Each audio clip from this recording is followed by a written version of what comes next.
This is Empty the Bench with Tom Albano.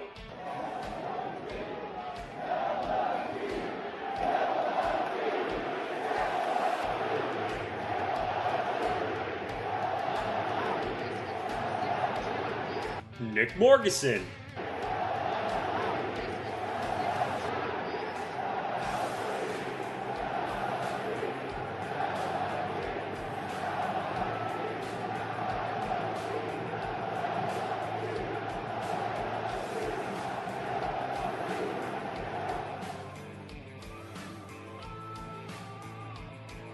Empty the Bench starts now.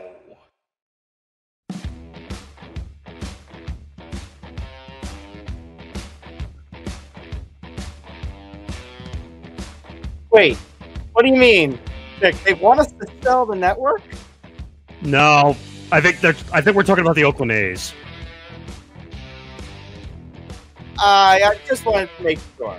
Just wanted to make sure that there was isn't about Oakland. Yeah, thanks, John Fisher. Reverse boycott. Yeah, I mean, what did you expect? The Oakland A's are turned into a dump of a franchise. Welcome to episode 188 of Empty the Bench of the Empty the Bench Podcast Network. Tom Albano, Nick Morgasen. Follow us across social media at ETB Sports, Facebook, Twitter, and Instagram. Follow us on ETB Network, Facebook, Twitter, Instagram, TikTok. Follow us on YouTube, youtube.com/ETB Network. Make sure you follow our website, etbspodcast.com. All right. We got a lot to get into this week. You'll understand why that intro comes up a little bit later. But a lot to get into. We're going to get into the Nuggets. We'll get into the Golden Knights. We'll get into why porn stars are taking over our show all over again. We'll get into the football news. We'll get into why you heard that chant in the intro in the beginning, and a few and far more stories in between.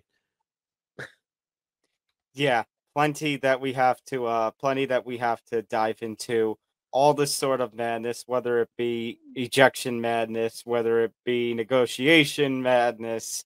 But we begin, Nick, I think you can say that this episode is golden, has a bunch of golden rings to it, and we're going to begin, I could say maybe even some 24-karat nugget rings. We begin with our two new champions in North American sports. We begin in the NBA. The Denver Nuggets, for the first time in 47 seasons, are your NBA champions, defeating the Miami Heat in a well-fought series, 4-1. Hats off to the Miami Heat, but Denver just proving why they were a number one seed, why they were one of the most dominant, if not the most dominant team in the National Basketball Association in 2022 to 23. Nikola Jokic, your MVP. So this time around, he loses the regular season MVP vote to Joel Embiid, but it's pretty clear that the 7-foot Jokic gets the last laugh in the end. Yeah, I mean, great series. I mean, the series obviously being won in 5 games. I mean, the series doesn't show the way that the score of the series really played out. Jokic obviously beast-like this whole NBA playoffs in general.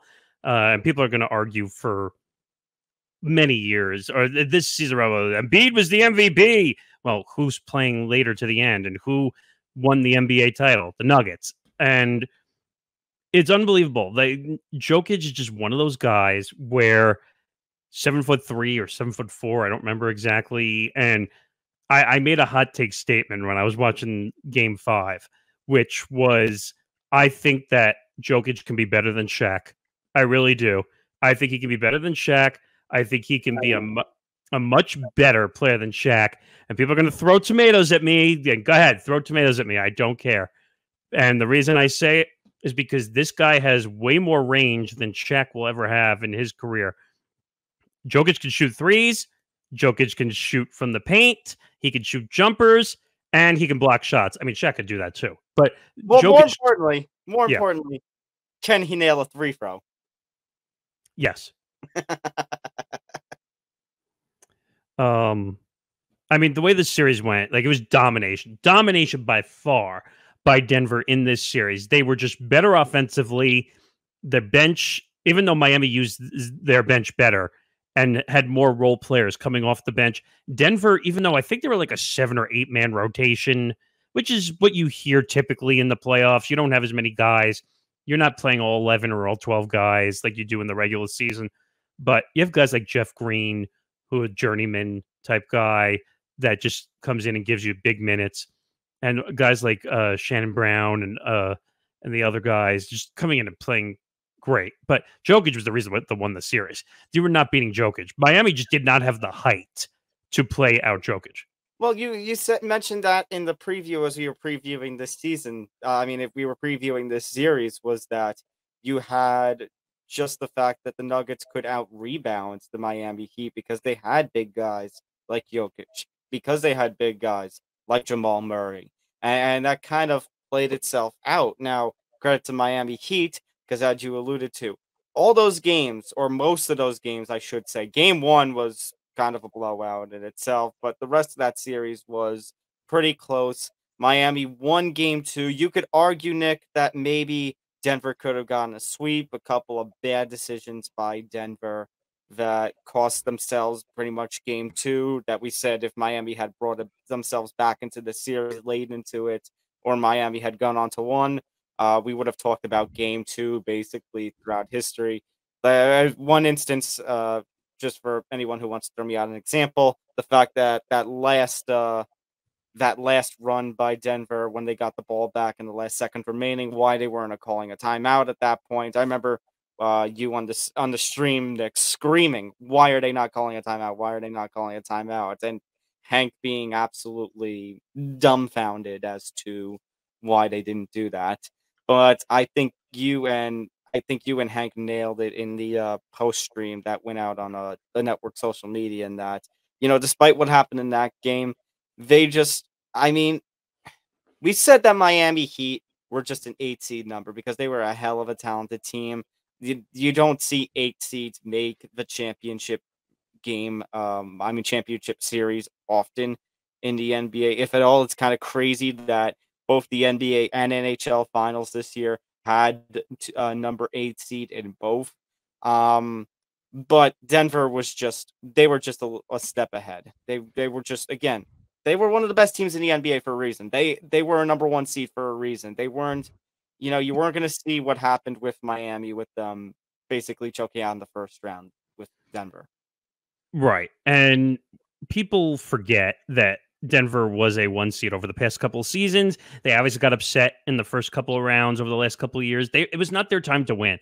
They finally found the right pieces. You have guys like Jamal Murray teaming up with Jokic, which, by the way, both had triple doubles in the same game, by the way, which was just unheard of in the way that these series go.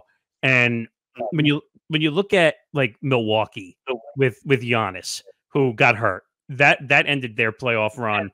You look at on the other side with the Celtics, who are supposed to be the team that wins everything, and they just, first of all, that shouldn't have even been a series. They should have been swept, and somehow that series went 7 games. Okay, so Miami definitely played more. There was more mileage on the Heat legs, and they died in Game 7. Yes, they died in Game 7, and it's just Denver, like I said, offensive juggernaut. Jokic, we knew from early on that this guy was just going to be an offensive force, a defensive force. By the way, one of the best big men that can pass, I think, in history. I would put him up in the class of Magic Johnson when it comes to passing. I would, because I think this guy can do anything with a basketball. He will lead a team. In my opinion, he will be a LeBron James type player going on into the future. I think, you know what? I think he would be better than LeBron, in my opinion. And go ahead. People are going to say, LeBron James haterade. Go ahead, say it. I know it's going to come out. People are going to say it. But I think Jokic is a better player.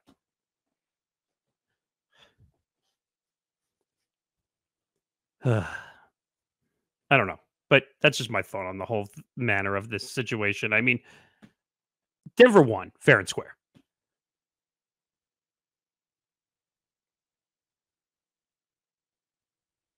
Yeah, no, Denver was the better team. They flat out were the better team. Even in that second game where they seemed to be a step behind, they were just, maybe you could say, a bit of an off day. But Denver throughout this series was a better team. They earned it. And now just the question, Nick, is that we mentioned how they have been a 1 seed or a top 3 seed in the NBA playoffs for quite a few years now. And now that they finally have reached the pinnacle, which is winning the NBA championship, it leaves the question of, all right, is this the start of something? Can they win multiple championships over the next couple of years? Like, is this, what do you think are the prospects of Denver's future at this rate? Denver's going to be a good team. Their core is all under 30 years old. That's obviously going to be in their favor, and they're just a younger team, and the prospects look bright. You look at the rest of the West, you look at teams like Golden State, which are now up through the shitload in the luxury tax, and they have to deal with their contract situation. So I don't know. The West, I think it's Denver, and I think Denver's going to compete for a high level. But you're going to see teams like Phoenix, which are going to retool, and Kevin Durant's going to come back. And then you're going to see, I mean, I would throw the Lakers out of there. The Lakers were a fluke. I mean, especially with LeBron hitting close to 40 years old. I just don't see the Lakers making any run. The Clippers are nobody. Paul George and Kawhi Leonard have been hurt more than they've seen the court.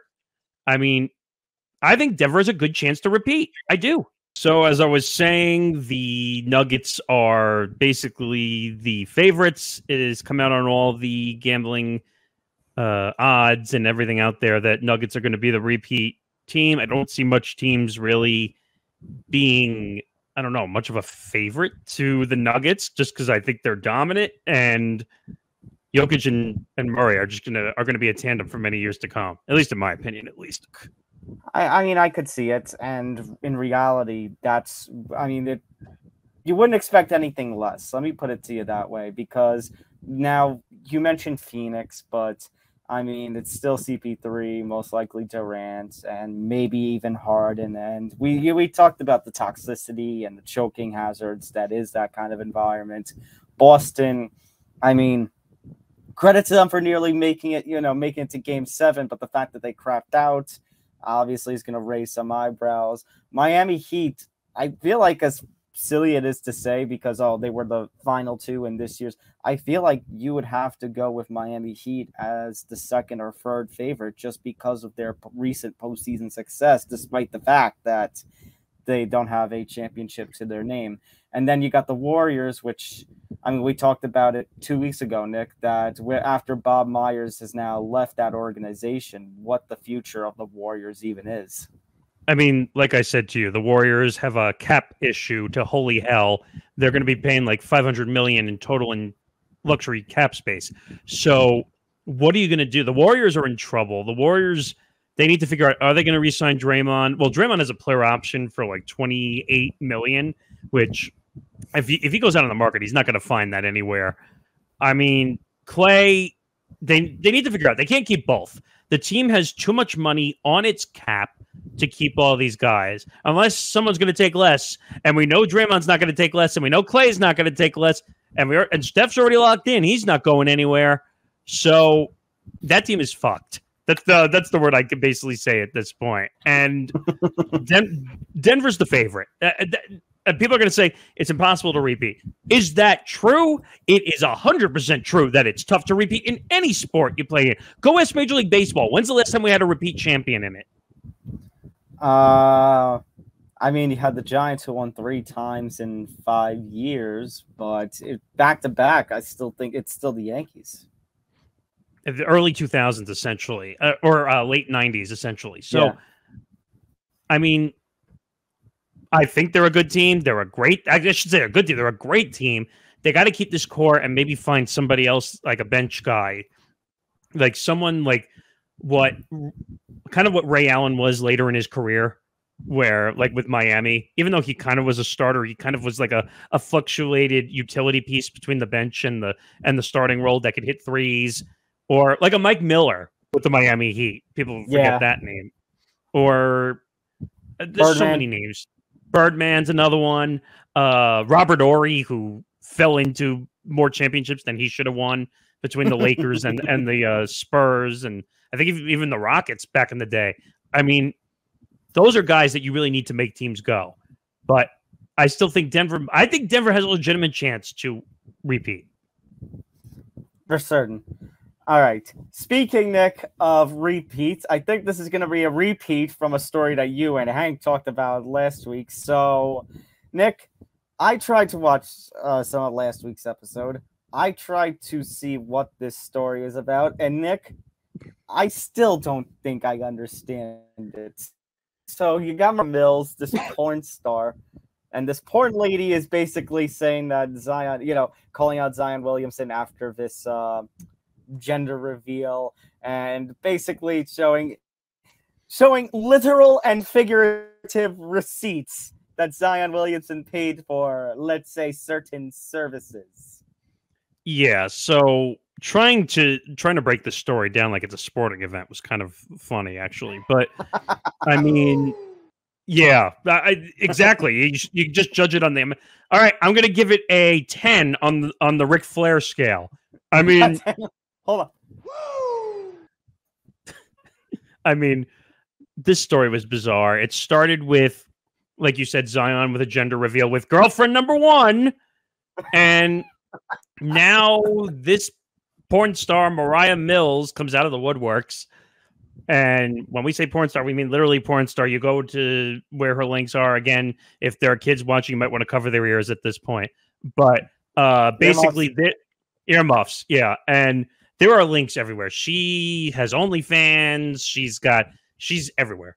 And she's got like 400,000 followers. I'm sure she's one of those people on OnlyFans that makes like 150,000 to 200,000 a month, basically being on OnlyFans. But Zion was paying her like $55,000.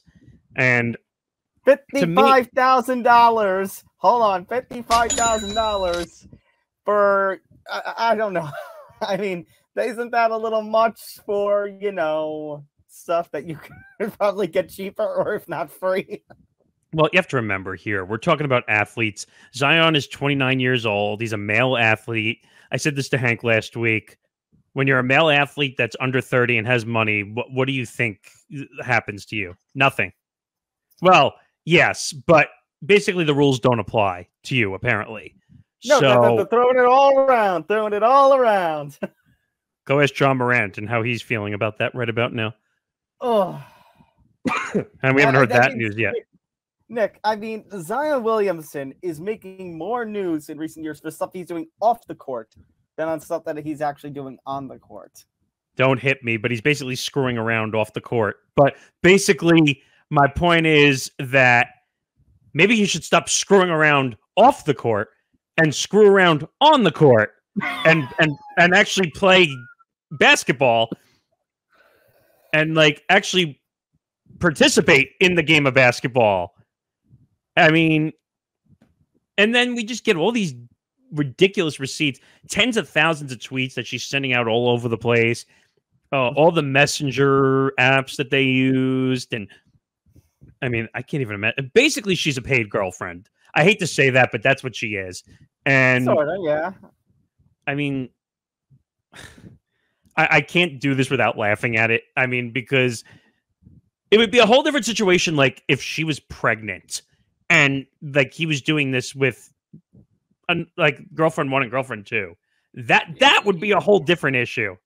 That would be a whole different issue. So let's not go there. But I mean, Nick, I just find it fun. I was just really thinking, all those years ago, you were doing the Unspoken podcast, and myself and Nick were just in a very moaning kind of state, really angry, disappointed when the Knicks lost out the lottery for Zion, and basically we're left with RJ Barrett. It feels like 5 years later, the Knicks actually won that lottery, because what the hell has happened to Zion Williamson in the last few years? Nick, at this rate, do you know where he and Moriah Mills are both going to end up next? Do you know where their next playing careers in 2 different ways are going to infiltrate? Guangdong Tigers. Ni hao! Ni hao! Ni hao! I mean, That makes total sense. I mean, look at what happened to Stephon Marbury. Now, Stephon Marbury didn't have those issues. He just ended up in China because the NBA didn't want him anymore.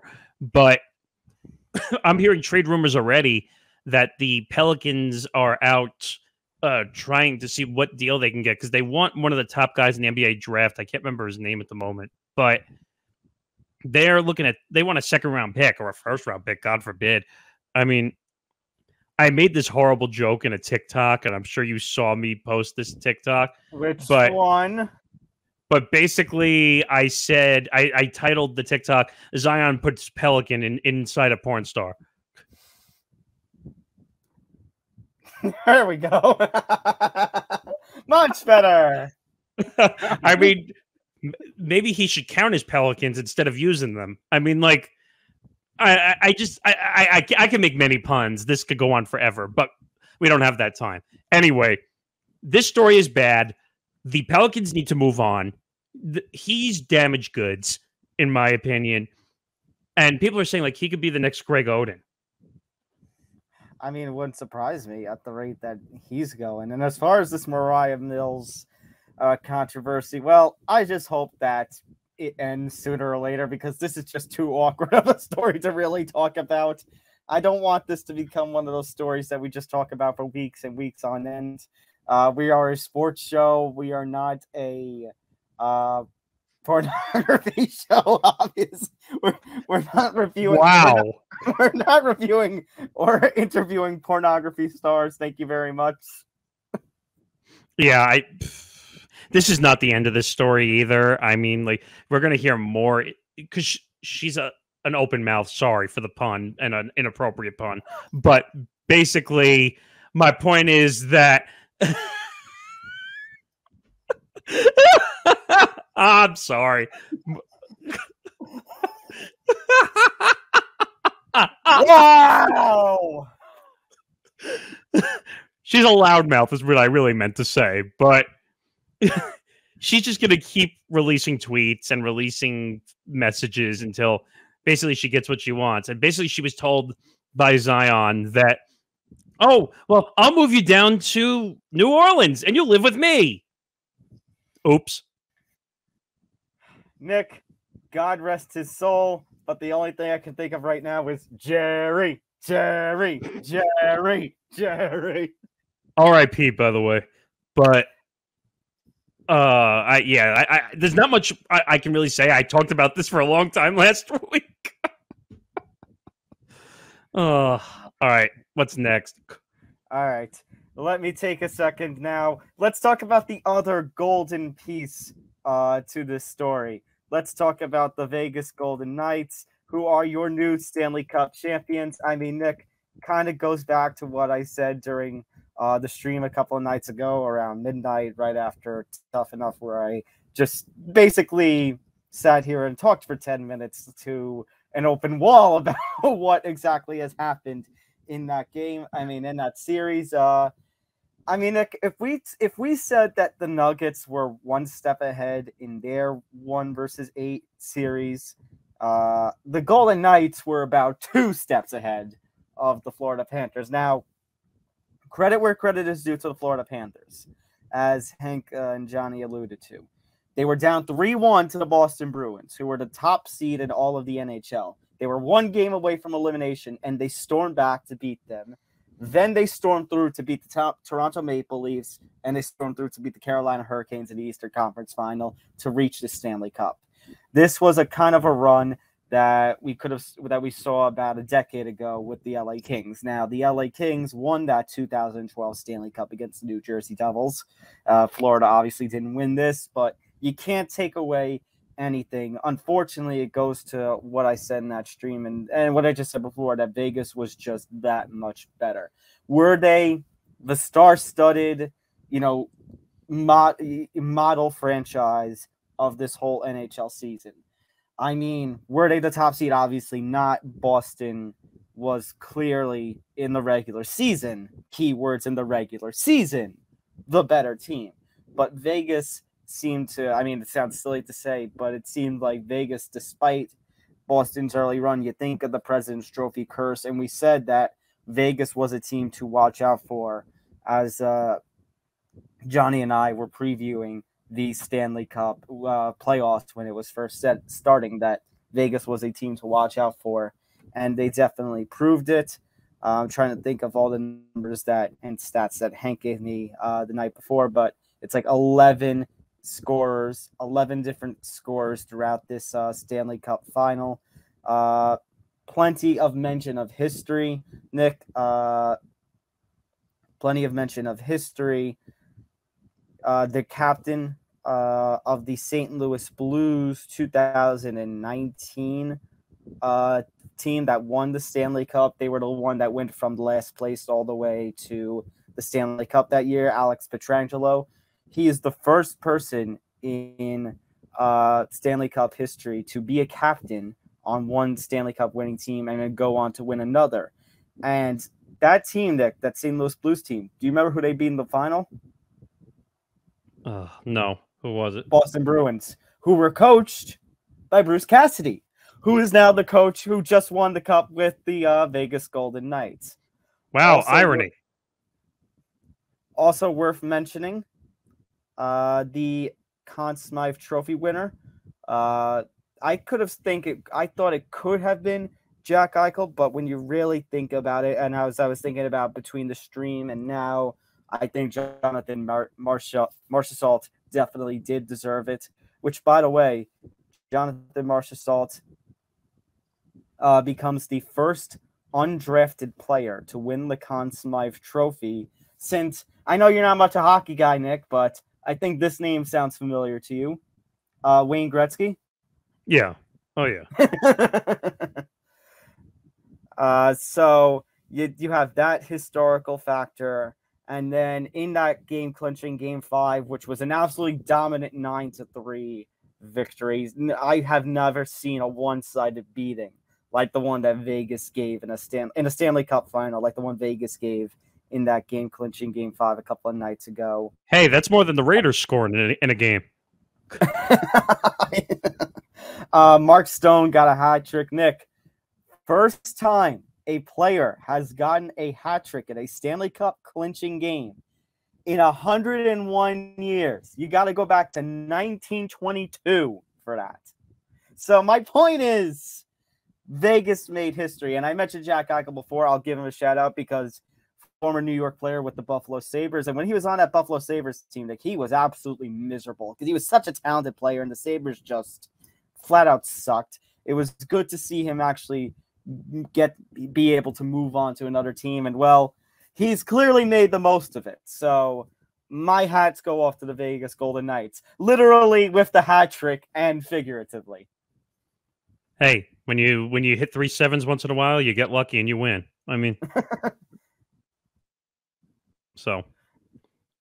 Yeah, actually, I want to also, Nick, just something to also mention, because I kind of alluded to it last night, and this one you could probably have more of a talking point with, but I mean, Vegas Golden Knights, just their 6th season in the league. Their first season, they end up, reaching the Cup final, losing to the Washington Capitals and Alex Ovechkin.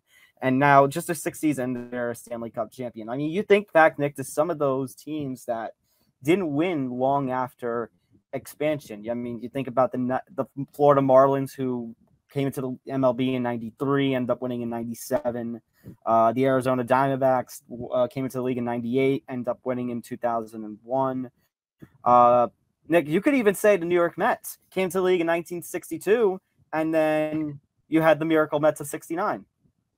Yeah, I mean, I know those were all MLB related examples. Those were just the ones that come to mind first thing first.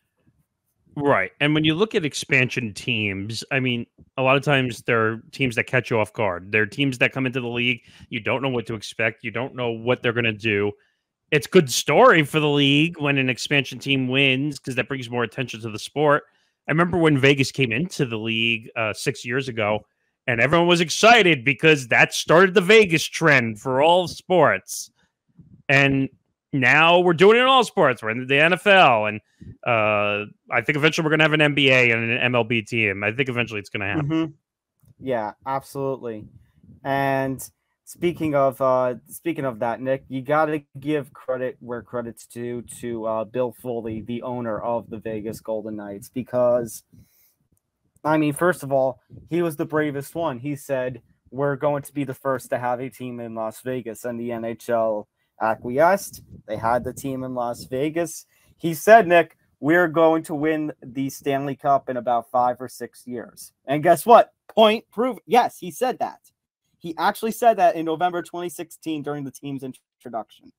Was that the tweet that I saw going viral around Yes. over the last day or so?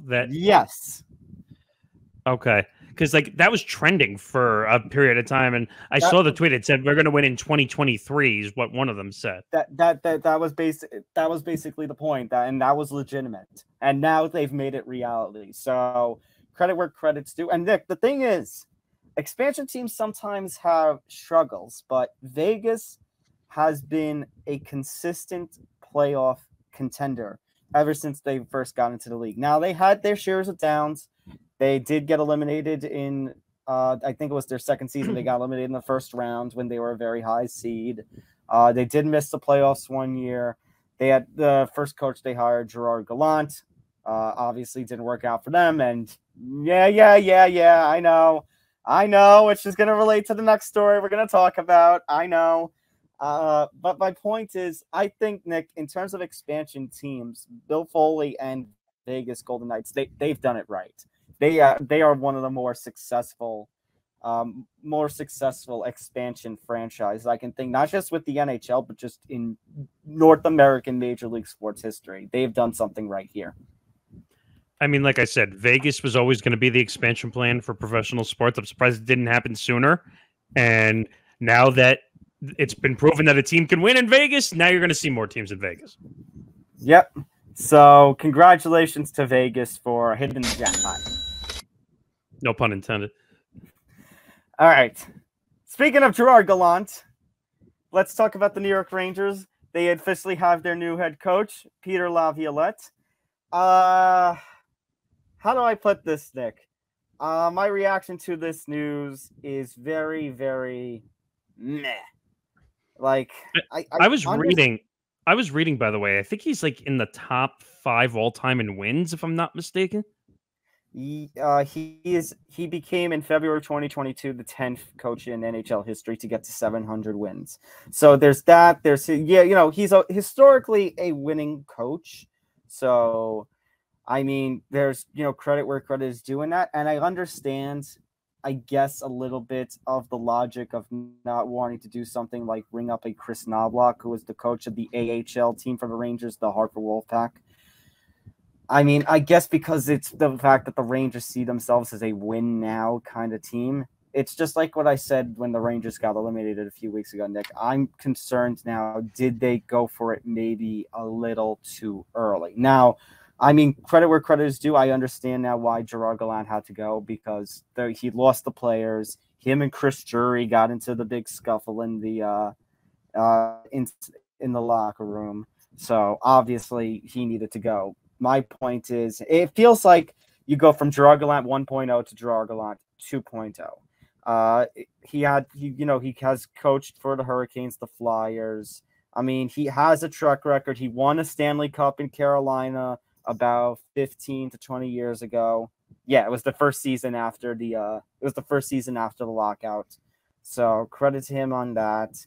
He's had some decent runs as a head coach for the Philadelphia Flyers and the Nashville Predators. Washington, he just came off of a stint in Washington, and his run in Washington saw 2 first-round eliminations and a missed playoffs. The first time Washington missed the playoffs in many years. Now, whether you want to say he had any faults in it or not, or you want to blame all the injuries that Washington had over the course of this season, I mean, that's a debate. My point is, he has success, but it's always been first or second round eliminations, other than the couple of times where he's made the Stanley Cup Finals. And I mean, the 3 times he made the Stanley Cup Finals, and in the Stanley Cup, he's been a 1 and 2. And I think for the New York Rangers, if they're going the direction where they're going, it's basically win now, because I think they could have waited a little longer, but now the fact that it seems like they opened their window a couple of years ago, especially after not this past season, but the season before, where they made it to that Eastern Conference Final when nobody expected them to. Like, the pressure's on them. My point is the pressure is on them now. So Peter Laviolette, obviously the pressure is always going to be on you when you come into a New York franchise, but I think the stakes are quite high, basically. I mean, I just so badly want to say it's the James Dolan curse. I just want to say it's so bad. It goes back to, I mean, Nick, just a couple of weeks ago when Scott Perry departed the Knicks after, James Dolan wanted to give him the new contract. And now it's like this and it's like, all right, is this, has James Dolan basically said, all right, I sat on the sidelines for enough. It's time for me to get back to meddling with my teams. Of course. I mean, let's F with the Knicks. Hold on. I mean, yeah, let's F with the Knicks. Let's F with the Rangers. While you're at it, why don't you go F with your business companies while you're at it also? I mean, how about you go F with your band as well? Ugh, JD and the straight shots. I'm going to need a straight shot after I'm done listening to him. I mean, yeah. I don't know. I don't know. All right. Speaking, Nick, of straight shots, let's talk more about. I think you're going to deliver some more shots to the PGA. Let's talk about this. Nick, since I was not with you last week, here are my thoughts about the whole merger situation. Bravo! What a load of crap. I mean, Nick, here you are. I remember when the LIV Tour first came up and we talked about, you know what? Maybe it's good that PGA has some competition. They're going to need to step their game up. But we said at the same time, I said, and bear in mind, I am the child of somebody who was there during 9/11, basically rescuing people. And I said, well, I guess he kind of understood the point and motivation of, dealing with the Saudis, the Saudi money, had kind of like bloody money on your hand. But then you go and do something like this. Absolutely hypocritical. Yeah, by the way, I was going to say, more than your claps. Oh!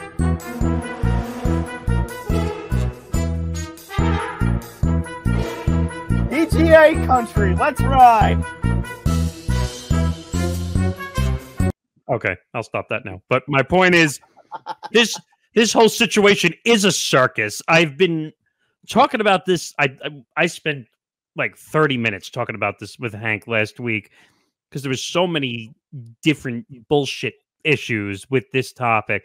And now we find out after the merger happens that PGA Tour Commissioner Jay Monahan announces he's recuperating from an undisclosed illness. Ooh! Here's the statement. It's a joint statement from Tour Commissioner Jay Monahan and the PGA Tour Policy Board. Quote, Jay Monahan informed the PGA Tour Policy Board that he is recuperating from a medical situation. The board fully supports Jay and appreciates everyone respecting his privacy. During Jay's absence, Ron Price, Chief Operating Officer, and Tyler Dennis, Executive Vice President and President, PGA Tour, will lead the day-to-day operations of the PGA Tour with the assistance of the great team Jay has built, ensuring seamless continuity. We will provide further updates as appropriate. I mean, if he's having a medical condition, I mean, credit to him and, hoping for a nice recovery. I understand, though, what you're saying, Nick, that it's just quite interesting, the timing of everything. No, you know what I have to say about that? Why the fuck you lying? Why you always lying? Oh my God. Stop you fucking lying. You have really come to take shots. No, because how am I supposed to believe anything that's coming out of the PGA Tour, Live, and DP Tour? I don't know what the hell they're going to call this tour at this point. But how am I supposed to believe anything? Statements that come out of the PGA Tour or Jay Monahan's mouth after he totally just took a you-know-what on the 9/11 families and walking back his statement. Tell me how I'm supposed to feel about that. I don't know how you do. I don't know. I mean, I don't know how to feel about it, Nick. I feel kind of, it's hypocritical. It really is hypocritical that, it's hypocritical that he was saying to all the golfers, don't take the blood money. Don't take the Saudi blood money. And guess what he just did? He just took the Saudi blood money.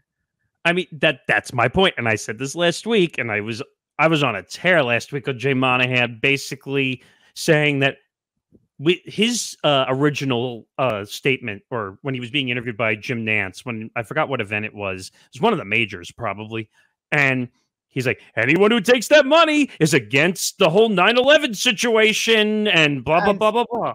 And if you're a golfer who basically passed up on it, I mean, well, I shouldn't say that because it actually has happened. The unions are basically flipping up, they're flipping and shit. Like, what the hell?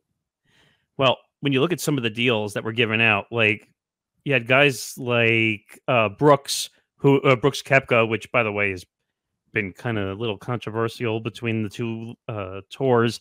And then you have guys like Rory McIlroy who are holding their bridges, respecting the PGA Tour, and is basically called out the Live Tour, saying we don't want you here. But I would feel blindsided. I would feel absolutely blindsided. This is the same tour that offered the Live Tour is the same tour that offered Phil Mickelson like $250 million to go play over there. Offered Tiger Woods like $750 million. It was like 800 million. Yeah. I mean, that number was actually reported. I was stunned that they offered Tiger 800 million. By the way, and I said this last week and I'll say it again. The Saudi Public Interest Fund is an endless black hole of money. I mean, it's oil money. I mean, Nick, just consider the fact we had all those rumors at the start of the year that they might have bought the WWE, which turned out to not be true. But my point, Nick, is that, like, if you are somebody in sports and you're a sports fan and you're saying, oh, I don't want the Saudis, I don't want the Saudi Public Interest Fund in sports, I don't know if it's ever going to go away. I think that this is unfortunate, at least in my opinion, some of the other opinions, unfortunately, this is going to be part of the future of sports, is you're going to see more events in Saudi Arabia because of how much money they have. And them controlling some more teams. Well, if I'm not mistaken, I think the Saudi Public Interest Fund already owns a bunch of foreign soccer teams, if I'm not mistaken. I was gonna say, I could have sworn they owned a Premier League or Champions League team or something like that. I mean, I'm curious to look this up. Saudi Public Interest Fund, what teams they actually own. But this whole thing is just nuts. And the other thing that I was going to bring up was the whole fight, the legal battle that they were going through. And basically the reason that the PGA Tour had to merge with the Saudi Public Interest Fund and Live Tour, think about this for a second. PGA Tour has $60 billion in assets. You want to know how much the Saudi Public Interest Fund has in assets? How much? $600 billion. $600 billion. But here's my question. Because I could have sworn the LIV was not doing well in terms of rating. I know they had to deal with the CW, but... And you're absolutely right. Everything you're saying is correct. They got the CW deal. It fell on its ass, and nobody else. And I don't blame all the U.S. networks. They don't want to deal with Saudi Public Interest Fund dollars. I totally understand it. But they had money and upon money upon money upon money. It's like Uncle Pennybags in Monopoly. Like they just kept going and grabbing money out of free parking and using it. I mean, it's bizarre. And the way I think of it, unfortunately, from the business that I worked in radio, where you have companies that are willing to spend money for paid programming. Well, guess what? It's just going to keep airing if they keep paying for it. There's certain, like, I'll give you an example of a company, Balance of Nature, which you see on TV all the time. Yes. Good times with that brand. Yeah, and by the way, you see them on Fox News all the time. Has nothing to do with politics. I'm just making a point that you see it on Fox. The reason I'm laughing for our audience is some inside jokes between myself and Nick. Well, yeah, a former show I used to work with, but they pay millions to be on TV. You think the TV networks care? No, they want the money. That's what keeps them in business. As I often said when discussing British literature with my students, particularly with Nick, that when man is tempted by power, and in this case, power is money, Nick, what usually happens? Well, they're going to take the money, obviously. He gives in to the temptation. This is no different, unfortunately. Excuse me. The point I also was going to make was Colin Cowherd. one of the guys we've grown up with in the TV and radio business. And he came out last week. He was on Marchand and Allran's media podcast. And he said that he was offered a nice sum of money to do live golf ads. He rejected because of moral standing. But he said, if I was offered 10 million, 20 million, he's like, what the hell was I supposed to do if I was offered 10 or 20 million? And he's like, anyone would have succumbed to that pressure. 10 to 20 million dollars is life-changing money. People don't understand. I'm not saying it's logical. Let me be very clear about that first. But when you're being offered 10 million, 20 million, 30 million, or these golfers, 200 million, 250 million. Now, Tiger Woods has made more than enough money. He didn't need the money. He didn't need it. Even though that's an insane amount of money in every way, shape, or form. Can you imagine if you were able to sign a contract on the dotted line that said, oh, as soon as you sign, 800 million? I mean, that's one where I'm like, well, I guess I'm going to have to sign up at this point because where am I ever going to see that money in my life ever again? And that's my point. And people are going to get mad, and people are going to say, well, it's tainted money. Well, are you turning down 800 million? I'm not turning down 800 million. I mean, I think my point, Nick, maybe to clarify, is that we're not mad at the golfers. We're mad at Jay Monahan. Yes. Jay Monahan's a hypocrite. I will go back to that point and circle back to that point. Jay Monahan, who basically pissed off the 9/11 United Fund, which was protecting all the families, and went after him. Sorry, no, not just them, but also pissed off the golfers who we basically morally and ethically shamed into not taking the money. And the other weird issue you have now is the guys the guys that went over to Live Golf and took the money. Guess what happens now with the merger? What happens now? They're back on the PGA Tour technically. Bravo! He'll never be on the PGA Tour again. Welcome back. I was going to play this one. No. Hang on. I got more. Hang on. I got another one. Oh, brother, this guy stinks. I mean, you're going to think this statement I make might not make sense, but I think Jay Monahan has taken over Rob Manfred's position of bad. But that means we have to count golf as a major league sport, and at the rate it's gone over the last several years, I don't know if we can qualify at that. Sorry, Johnny. Yeah, well, they talked. Well, he wasn't there last week, so he wasn't able to talk. I know, about but Game On. But I'd say, but Game On. I know he loves golf. Johnny from Game On. I know he loves golf, but it's just. Let me be clear. I don't dislike golf. It's hard to watch. I mean, it's like watching grass grow, no pun intended. But well, especially when you don't have guys like Tiger anymore. All the mainstream guys basically gone. I mean, with Phil gone, with Phil gone, with Brooks Koepka gone. Which, by the way, and I said this last week, Brooks Koepka winning the major opened the door back up for this merger to happen. And by the way, people are going to say, "Oh, it's the PGA Tour's fault that Brooks Koepka was allowed to play in the major." Wrong. The majors are open to anybody. It's called an open for a reason. Yes. You look at any sport that has majors, the tennis majors, the golf majors. The events that are called opens are open to anybody. It's the other events that the PGA Tour control. Well, either the open or the majors, they call it. Basically, that those are events that are open to the public, technically. So blame the associations involved with the majors. Don't blame the PGA Tour. PGA Tour had nothing to do with that. So, but just to circle back so we can finish this, I don't believe Jay Monahan's sick. I believe that this is a cover-up for I made a mistake, now I got to go hide. And by the way, I'll say one thing. If it's true that he's sick, I will make a statement on next show if he's actually sick, and I'll apologize. But until I see full proof that he's actually sick, I'm not going to believe it. All right, let's start to wrap ourselves up a little bit, Nick. A couple of football stories and then a few baseball headlines. Starting with some of the football stuff, Nick. It's running back central. The Vikings have officially released Dalvin Cook. which Nick, I think, really says something considering that Dalvin Cook has reached 1,000 rushing yards over the past couple of seasons, including this past one. It's just a matter of Vikings don't want to pay him. And now I'm going to be curious, Nick, what kind of offers he's going to get at this point during the offseason as we're in mid-June. I mean, well, I was going to say that his money was high. That's why he got released. Yeah, but here's the thing.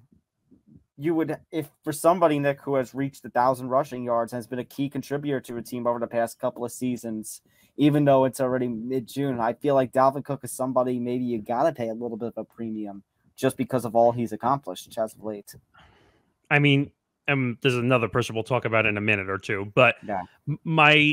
What I'm going to say is, and unfortunately, this is the one position where it's too dangerous to hold on to a guy for as long as you can. Where you're getting an average of what, maybe 3 years out of a running back. That's about the average life of a running back now. Yeah. So, I mean, Dalvin Cook has been around a lot longer. I mean, I don't know if he's had any like serious, legitimate injuries. He had one a few years ago where he was basically out for the season after suffering an injury in mid-season. Let me pull up his stats. So, yeah, Nick, he just came off his fourth straight year, Nick. Fourth straight year where he's reached 1,000 rushing yards. 1173 this year, 1159 and 21. Sorry, 1173 and 22. 1557 and 20, 1135 in 2019. 615 in 2018, 354, 2017. Of his career a little rough, but over the last few years, he has definitely developed into one of the best rushers in this league. Now, Nick, what you're basically referring to, and we'll get into with the next individual that we're going to talk about, which means, Nick, you've got pretty much these two camps. You've got the NFL guys who say basically, well, the owners who are going to say, well, obviously, with the running back being such a volatile position, we can't clinch onto a guy for maybe too long. At the same rate, that's why you're going to see these running backs, and it usually happens, it seems like, to running back, Nick, more and quarterback more than any other position, where you're going to see a guy say, well, because you say that means if I have an opportunity to get the bag, then I need to get it now. And if you're Dalvin Cook, who, again, is coming off 4 straight years of 1,000-plus rushing yards, a couple of All-Pro and Pro Bowl selections to go with it, this is the opportunity now to get paid. Right. And the issue you're having with the running back position is that teams are basically going out like 3 days before their game and say, oh, I'll grab a running back off the scrap heap. I don't have to pay him that much. And he'll go 10 receptions for 150 yards. I mean, and the thing is, Nick, Dalvin Cook is 27 years old. So I know maybe questionable for running back, but he's still young and he's still, he hasn't reached the prime of life yet. So he could still be a usable asset for a team over the next coming years. So that's why I said, I know, because it's mid-June, maybe, a team is not going to pay him as much to try because he'll want to try and get onto a team. But I think there's going to be a team out there, Nick, there has to be, that might pay a little bit of a premium just to get a running back, especially somebody of Dalvin Cook's caliber. Well, I'll give you a few teams. Dolphins, I think, are the one that's rumored to be the highest on the list. I also think the Jets will be on that list because anyone who's a free agent now gets associated with the Jets. It's like the Yankees in baseball. Anyone gets associated with a free agent. But, I mean, if Aaron Rodgers wants Dalvin Cook, I think Woody Johnson will go and make that call. Now, what is Dalvin Cook going to command on the market? I mean, okay, here's a report 12 hours before we started recording this, Nick. From CBS Sports, Dalvin Cook seeking close to $10 million per year, willing to wait. He's going to be waiting a long time then, because I think he was on tap to make $14 million this coming season. He's not getting $10 million from anybody. But you know what? I think that says something. If he's on top to get $14 million, he says, "Okay, I'll move down to 10." Like he's willing to take a little bit of a decrease. Well, he didn't leave; he got cut by the Vikings. They didn't want to pay. Now, I just don't see any team giving him $10 million. Like, they're not willing to spend the money. I mean, they'd rather spend the money on the defensive sides or the offensive linemen for a running back. So how many years has he been in the league? I think about 6. Now, by the way, he would have been owed $14 million. So just to clarify for those out there, his base salary for the Vikings would have been $10.4 million, but then whether it be bonus or incentive, it would have been $14 million total.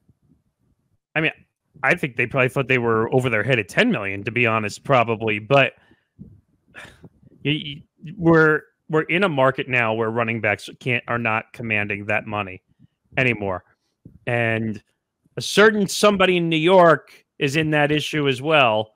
Okay, should we move on to him now, or yeah, because I have some opinions about him too. Okay, so Saquon Barkley's future with the New York Giants is in question, basically saying he is very willing to just, it is an option out there where he will just sit out until he is able to get some, either the money that he wants or the, the fact that he could, if he sits out for long enough, become a free agent. Now, Nick, here is my question, because now this is because he hasn't signed the franchise tag still that was placed on him back in March or April. Because, Nick, when we have previously talked about the subject, I had mentioned, okay, well, then if you're the Giants, maybe you go sign somebody, like a Zeke, or now maybe even this case, you think about Giants with a Dalvin Cook, and you just trade Barkley and see what assets you can get for him, especially when he's coming off of a season, his best season since his rookie season. But then you have some of these talking heads that I've been listening to over the past couple of days saying, well, if you're the New York Giants, why don't you just let him wait it out? And then if he doesn't reach, what was it with Le'Veon? It was like week 10 or 9 or 10. Oh, God, it was like week 12, I think, if I'm not mistaken. Okay, we're week 12. No, but it's like there's that deadline that if they don't play by that certain point, then they are a free agent afterwards, and the team owes them no money anymore. My point is, Nick, they were saying, the Giants should just, what happened with Le'Veon and the Steelers, I think 2018, where that happened, the Giants should do this season. So that way, because then Saquon can't play for a team in 2023, rather than letting him basically walk to a competition. Right. So actually, what you were right the first time. It was a 10-week holdout. He cost himself like close to $860,000. My question, Nick, just to start this off, was if you're the New York Giants, do you look to trade to kind of get any sort of assets, considering Barkley's coming off of, he's had his injury issues, but he's coming off of his best season since his rookie season. He was a comeback player of the year nominee. If Geno Smith did not have the year that Geno Smith had, Barkley would have gotten that award. At the same time, do you do something like some of the talking heads have been talking about here in New York and on national TV and just let him hold out so that way he doesn't play on a team in 2023 that is Giants or bust? I mean, part of what I'm going to say. I'm going to be harsh on Barkley because of the injuries. But is he a good running back? Yes. But I wouldn't say consistently. I would say he has his games. I mean, you look at the game, I think it was in London against the Packers where he got hurt. I mean, and it looked like I thought he was going to be done for the year the way he fell on that injury. I mean, but the guy's got injury history. That's automatically going to put him down in contract negotiations. He has no right to demand top dollar. I'm sorry. He does not. Has he been good? Yes. Consistent? No. And that's going to cost him. So if it were me, I'm not giving him a long-term contract. He'll just get hurt again. But my point is, what should the Giants do from here? Should they continue to try and negotiate? Should they continue to try and negotiate, and then if it doesn't work out by that week 10, then Saquon doesn't play in 2023? Or because Saquon, is a good running back, doesn't have the consistency, has the injuries, but is talented and is coming off, once again, I say for the fourth time, his best season since his rookie season, and it was a near comeback player of the year. Near comeback player of the year winner. Is this time where it's like, okay, let's see what value we can get, and then basically pass this headache of a negotiation on to another team? But now that I think about it, I don't know, that might cost the Giants in trade negotiations because it's a little bit of a headache because Barkley wants to get paid. I don't know what the rules are if you have to be signed on a contract, franchise tag, or regular contract to be traded. So I don't know if they can actually trade him unless he signs a franchise tag or whatever deal he's on. Well, let me look that up. Because here's the thing. If I'm the Giants, I call Saquon's bluff. And I say either you take the deal or you sit out there and not play. We've seen this happen to guys before. What happens when you don't play? It costs you. It costs you. Sorry, I was just like, so it seems like, I mean, everyone's talking about trade rumors and trade proposals. So it seems like, yes, the Giants can still technically make a trade. He is still technically under team control. I mean, the Giants need to call his bluff. That's what I would say to the Giants at this point. Either you come play, you come back, you earn your money, or you sit out there and not play. And if you're the New York Giants at this point, you have to move on and have some sort of running back contingency plan. Now, I know, Nick, that they do have a piece as a backup. Breida. I mean, but are you really going to make Matt Breida your number one and Eric Wright your number two? Or is this, I feel like the Giants are going to have to go out and get somebody either as a new number one or a new number two. And, you know, this is one of those cases where do the Giants go out? I don't know how their cap is going to work, but if Dalvin is seeking $10 million a year, do you sign Dalvin to a 1 year or 2 year deal? Do you sign Zeke Elliott to a 1 year or 2 year deal at that max $10 million price tag to try and at least get some depth and talent at that position with no Barkley? I mean, you could get Zeke for cheap. I'll tell you that right now, because he's just not trustworthy. And to be honest, Zeke is not a full running back anymore. If you're bringing Zeke in, I'd bring him in as a third down back. That's the way I see red zone, third down, red zone. Yeah, I could because see that. he's dominant when he's in the red zone. He's one of those dominant guys that will score you touchdowns. But I wouldn't give him the ball on first and second down. He always runs into the back of the offensive line. Well, then my next question, how do you feel for the Giants about Matt Breida being a number one? Because he's talented. He definitely has delivered in the situations where he's gotten the ball in his hands, but is he ready for the kind of reps for a number one? I mean, I don't think you're wrong. I think that Dalvin Cook would be a 1 year. I would do like a 1 year plus option maybe with Dalvin Cook, and maybe I think do the $10 million he wants, but do 1 year $10 million deal, 1 year $10 million deal, or like 2 year $12 million deal or something like that. I would do like a 1 year plus option kick in if he hits numbers. Maybe that's how I would do it. I mean, trust me, there's plenty of incentive for him to perform. If he wants to stay in the league for consistency at the running back position. But I think, like I said, long story short, the Giants have to call Saquon's bluff and let him walk, because again, the market's not there. Saquon wants like 15, 16 million. He's not going to get it. If he thinks the Giants are just going to hand over 16 million a year for a guy that can't be proven as a healthy, it's not going to happen. All right. Let's talk about a few baseball headlines before we get out of here. So, update to the Oakland A's situation. Well, Las Vegas A's situation. Hold on 1 second, because they deserve this music as of this point right now.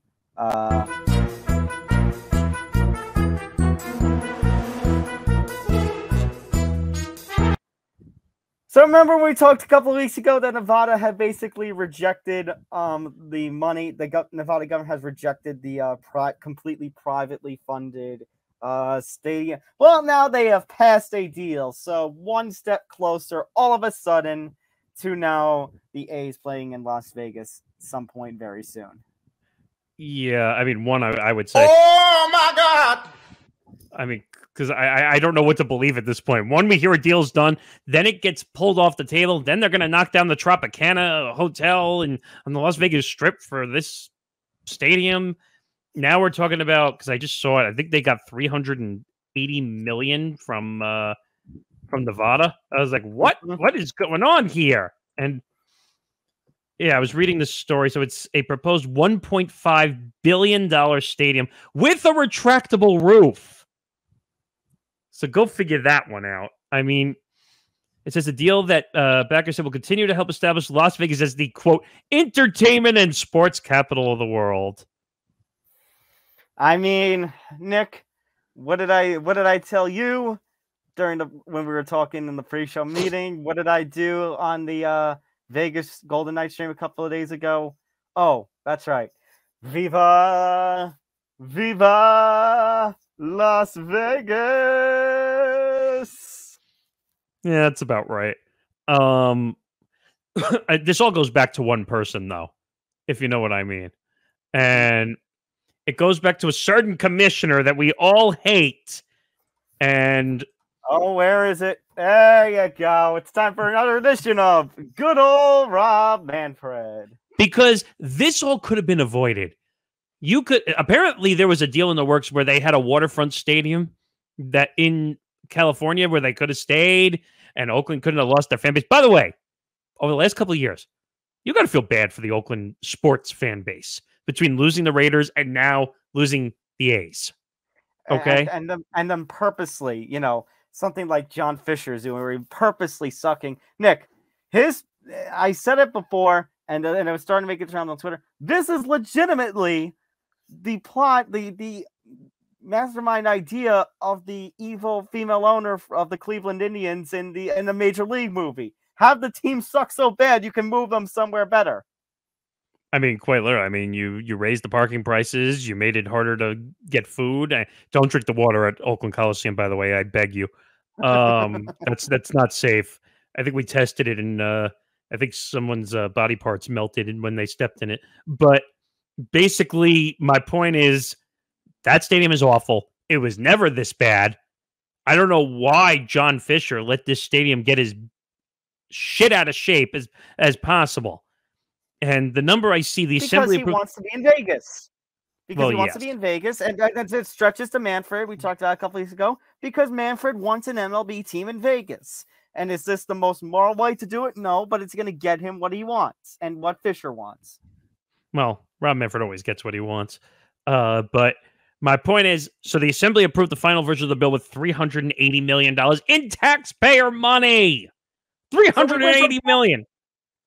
So we went from privately funded to all of a sudden now the public is going to have to chip in. Yep. Typical. It's unreal. Typical. I'm trying to see what else. So the $380 million in public funding. Now here's my question, Nick. Yeah. Now here's my question. So when they actually move to Vegas, now Fisher is going to actually put money into this team? Or is he going to put everything in his pocket again? Oh, I don't believe he's spending any money on this team. Come on. Oh, which is actually going to be a good transition to the next headline. Well, so $380 million in the public funding would mainly come from $180 million in transferable tax credits and $120 million in county bonds. It says backers have pledged that the creation of the special tax district around the proposed stadium would be the smallest in Major League Baseball, would generate enough money to pay those bonds off in interest, and the plan would not directly raise taxes. Ha ha ha ha ha ha ha ha! Really? Ha ha. You're telling me you're telling me that putting a stadium in doesn't raise taxes? Are you kidding me? Sad my soundboard isn't working. Otherwise, I would have used one of the sitcom laugh tracks. I mean, I don't know. It says under the deal approved Wednesday, the A's would not owe property taxes for the publicly owned stadium. You know what I have to say to the government of Nevada, to Rob Manfred, and to John Fisher? Do you know what I think that they're doing, Nick? I think. Who was on crack? Yeah, that's about right. Also, Clark County, which is where the stadium is going to be, which includes Las Vegas, would also contribute $25 million in credit toward infrastructure costs. This just keeps getting better and better and better, and good old Rob Manfred is looking up above and saying, "Good job! Good job! We did it! We're in Vegas!" Yay! Victory dance or victory screech. Yeah, really. I mean, and it says the final version of the bill shifted some money that had been targeted for homeless programs to funds for low-income housing. I mean, this is unbelievable. And it also says the new 30,000-seat baseball stadium is planned along the Las Vegas Strip, not far from the Golden Knights T-Mobile Arena, and another stadium that's home to the NFL's Las Vegas Raiders. I mean, and also no public money was spent on the arena for the expansion hockey team, by the way. What does that tell you? Tells us again, Bill Foley did something right that the other owners are just not doing. All right, let me get to the other part of this story, Nick. So there is one owner that is basically standing up. The owners had their owners meeting in the most recent days, and there's one owner, Nick, that chose to step up and basically called out John Fisher for his crap. It's somebody we're very familiar with. It's Yankees owner Hal Steinbrenner. And I'm going to try and pull up, trying to conversate with my co-host on the MMA Outsider, Zam Bando, who was actually there in Chicago live for Bellator 297 coverage, but that's neither here nor there. Here's the quote that Steinbrenner said when asked if he would publicly decry Fisher's lack of spending. Quote, "I don't know enough to know about the situation in Oakland, except to know that it's not a good situation he's in. Anytime a team is putting out a product that's not good for the industry as a whole, yes, I'm absolutely concerned about that. I've always said that fans should not go to the first spring training game knowing that their team has no chance of making the playoffs.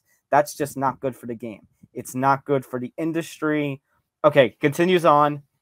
Steinbrenner said the issue is more of a philosophical one. Bad teams are bad for baseball. And while cheap and bad are not always correlated, one can certainly cause the other. Quote, "What really gets me going in a negative way is owners that aren't putting money into the team when they could be. And that's happened in the past. That probably happens every year to a certain extent. That's what a lot of owners like me don't like." Which I can say, by the way, Nick. Hi, Fisher. Hi, Tampa Bay. Hi, Pittsburgh. By the way, Tampa Bay, and I think you agree with it, I think Johnny has said this a lot too. Tampa Bay has done more with nothing better than anybody in this sport. Yes, you're absolutely right. But when you consider other factors, Nick, like the kind of crappy stadium that they play in, there's certainly some upgrades that can be done better. Well, I've criticized Tropicana Field forever, and by the way, they're screwed because that lease is basically Teflon tight. So they're not getting out of that lease. They've been trying to get a stadium for years. And by the way, a dome stadium in Florida? Really? Really? I mean, it always rains in Florida, Nick, so you do need to have some sort of roof. I understand, but it's a full dome. It's not even like a retractable roof. Yeah. I mean, every new stadium you see now is getting retractable roofs. Even the A's somehow managed to get one. But of course, new Yankee Stadium and Citi Field couldn't get them in 2009. Hey, Steve Cohen, if you remember the rumors a month or two ago, he was talking about putting a retractable roof over Citi Field. But I think they said that would cost like $700, $800 million. I mean, to Steve Cohen, that's only like 4% of his net worth. But my point is, he could always make that back up.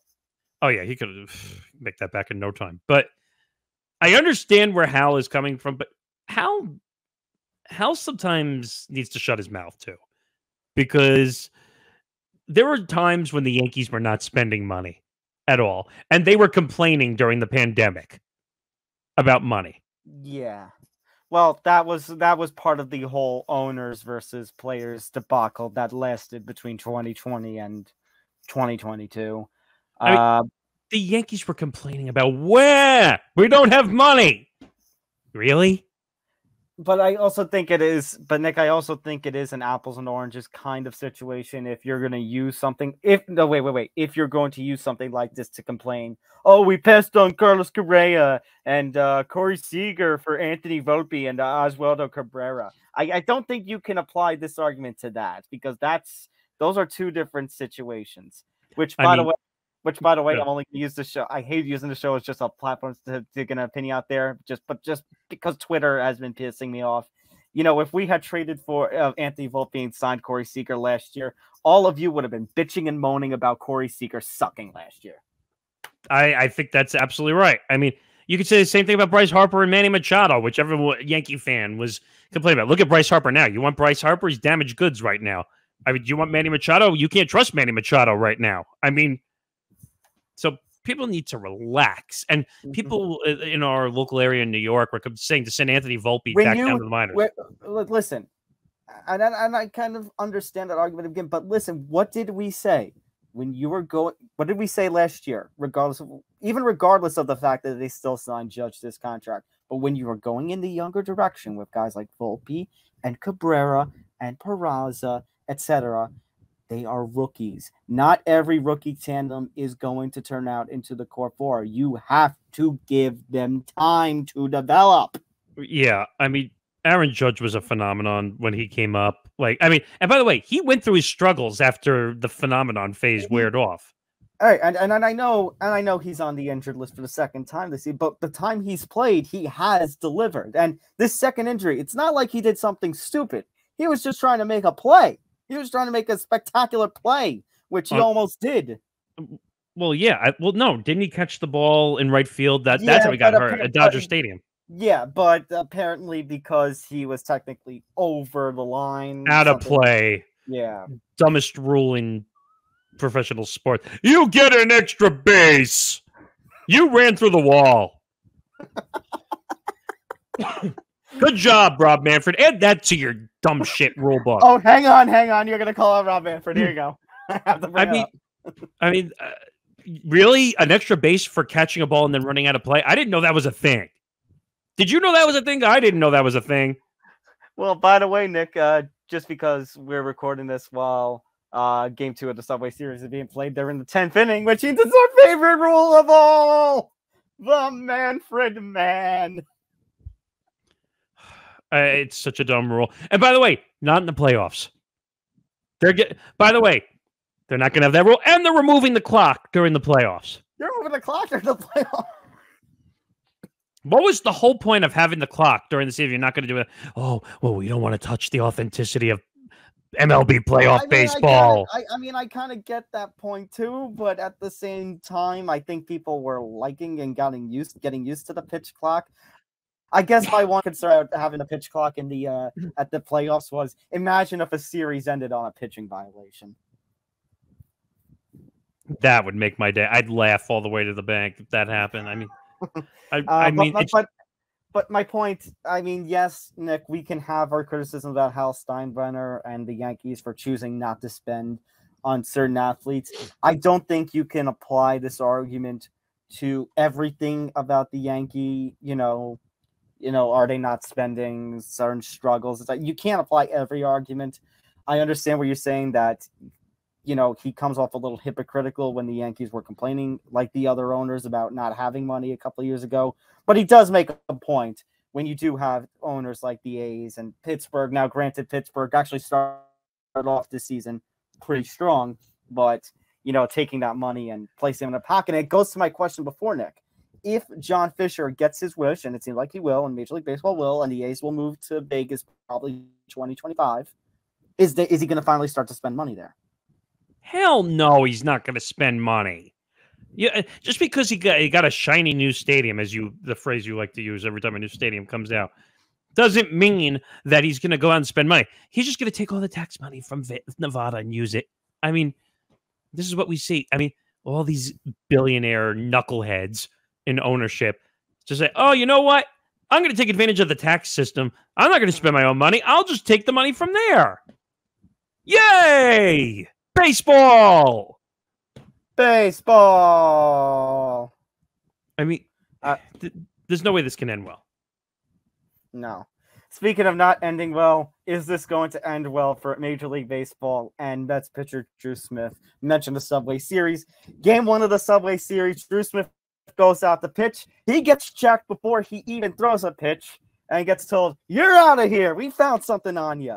So now he's facing the 10-game suspension, and basically he contends he just had sweat and rosin on his arm, and, well, he's basically implied, with the support of one of his teammates, Max Scherzer, who also had his own little scuffle with the umpires over something like this. Smith's basically implying that he is going to appeal, and he is going to take this all the way. Well, I know. I thought I read, yesterday now, that he actually chose not to appeal the 10-game suspension. So he is actually taking the 10-game suspension. But he said that an MLB official, I guess they must have MLB officials waiting in the hallways to the clubhouse. And he said to the media that the MLB official laughed and said, "I don't know what the hell the umpires were talking about." Here's my question, Nick, because I was having this conversation earlier tonight at dinner.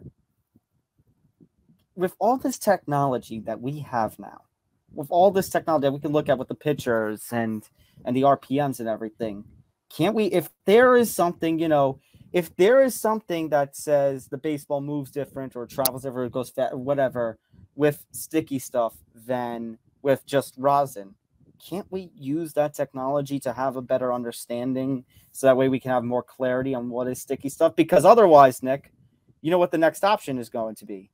To basically ban the rosin bags. And when you ban rosin and the pitchers aren't going to have something, to control, you know what's eventually going to happen, Nick? Injuries.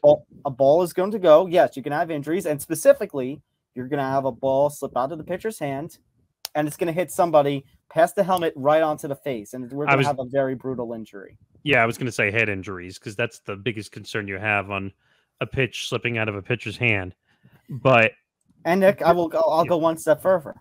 Then it'll go back to the point I made about a month or so ago, where if that happens, if we ban rosin, then unless you're in Northern City, unless you have a dome stadium, I know Minnesota doesn't have it anymore, but like they had the Metrodome years ago. Unless you have that, I don't know. I think we got to limit baseball in northern cities during April and start of May. Yeah, I mean, I feel like the umpires also are not 100% clear on these rules, because Rob Manfred just said, you know what, I'm going to flip all these rules on their ass and see what we can do. No, Nick, because judgment. Use your judgment. Subjective. Yeah, don't say that to Rob Manfred. He doesn't know what use your judgment means. But my point is, if the rosin and the sweat apparently creates a sticky substance, like some of the pitchers will put their hand through their hair, like sometimes it's sweat. I don't know how they're calling that a sticky substance. I don't think that's a sticky substance. That's what I don't get. And now, I hate, what I absolutely hate is the automatic 10-game suspension rule. There's got to be an appeals process. You can't tell me that as soon as they get ejected, because that's what Rob did with this rule. Oh, you get caught with sticky stuff in your hand. Oh, you're ejected. Automatic 10-game suspension. Meanwhile, we've seen pitchers get into brawls and stuff, and they only missed a start. Well, that has to do with, I guess, off days and scheduling. But this, according to them, I think it's what they call a 10-day suspension. So I guess it's all days of the baseball season, as opposed to you can't switch them around. That used to be my favorite, when someone gets suspended back in the day, and they were like, "Oh, we have 2 off days coming up. We'll just move everybody around so that they don't miss a start." Man, Rob Manfred, you're welcome. Rob, man, you know what? I think we should do the close, Nick, just with this banner up. Yeah, Rob Manfred can't be the commissioner of this sport. Can't be. I know you were saying it before about Monahan trying to usurp him, but I don't know. The more we talk about it, I don't know. Manfred just seems to be in a world of his own. Yeah, and I thought Adam Silver was bad. I mean, Adam Silver's got his own. And hey, we went a whole episode without talking NBA for crying out loud. Also, who would? I mean, we had the Nuggets before. Right, but I'm saying we avoided a episode without shitting all over Adam Silver. I mean, I don't know. And Adam Silver slip up. Yeah, no Adam Silver slip ups in this episode. By the way, the Yankees unfortunately just lost the game in extra innings. Great. Thanks, Great Manfred. News. Good job. Thank you. Stupid Manfred, man. All right, that's going to do it for this episode of Empty the Bench. Make sure you hit that like button, subscribe, and hit the notification bell so you get notified of all the shows here at the Empty the Bench Network. Make sure to follow us across social media at ETB Sports, Facebook, Twitter, Instagram, and follow the network, Facebook, Twitter, Instagram, and TikTok at ETB Network. Make sure to hit subscribe, youtube.com/ETB Network. We're in the 390 range. We're closing in on 400 subscribers. Help us reach that goal. And don't forget to go to etbpodcast.com for more information about the Empty the Bench Network and blogs from our hosts. You can follow us, by the way, on our personal social medias. You see them just so I'm scrolling at the bottom of the screen, and now you see them on our little tags right there. All right. That's going to do it for this edition of Empty the Bench, episode 188 in the book. So for Nick Morgasen, I am Tom Albano. We'll catch you next time here on Empty the Bench. Good night, Take care, everybody. everyone.